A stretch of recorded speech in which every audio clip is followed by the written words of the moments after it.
तालिबान ने महज 22 दिन में ही अफगानिस्तान पर कब्जा कर लिया है। राष्ट्रपति अशरफ गनी देश छोड़ गए हैं और हथियारबंद लड़ाकों को राष्ट्रपति भवन में टहलते देखा जा सकता है। इसी साल 23 जून को यानी सिर्फ 22 दिन पहले संयुक्त राष्ट्र ने चेतावनी दी थी कि तालिबान अफगानिस्तान के 370 जिलों में से 50 पर कब्जा कर चुका है। अफगानिस्तान में संयुक्त राष्ट्र के विशेष दूत डेबरा तन्योस की यह चेतावनी एक हैरतअंगेज खबर की तरह आई थी, क्योंकि तब चर्चाएं पश्चिमी सेनाओं के स्वदेश लौटने के इर्द गिर्द केंद्रित थी और तालिबान की इस बढ़त पर किसी का ध्यान नहीं था।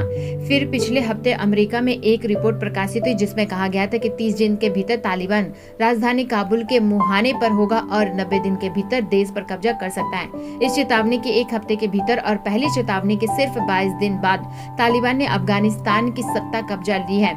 रविवार को तालिबान ने राजधानी काबुल में प्रवेश किया और देश के राष्ट्रपति अशरफ गनी विदेश भाग गए। उन्होंने कहा कि वह खून खराबा टालना चाहते हैं। तालिबान के एक प्रवक्ता ने कहा है कि युद्ध खत्म हो गया और अफगान लोगों को जल्द ही पता चलेगा कि नई सरकार कैसी होगी।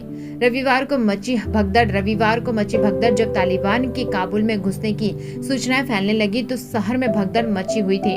अमेरिकी और अन्य पश्चिमी देशों के हेलीकॉप्टर अपने कर्मचारियों और नागरिकों को वहां से निकालने के लिए आसमान में मंडरा रहे थे। काबुल के अंतर्राष्ट्रीय हवाई अड्डे पर जमा लगा हुआ था और सैकड़ों लोग देश से निकलने के लिए उड़ानों का इंतजार कर रहे थे। एक सूत्र ने समाचार एजेंसी रॉयटर्स को बताया कि विमानों में सीटों को लेकर लोगों के बीच झगड़े भी हुए हैं। काबुल में कई जगहों पर हुए बम धमाके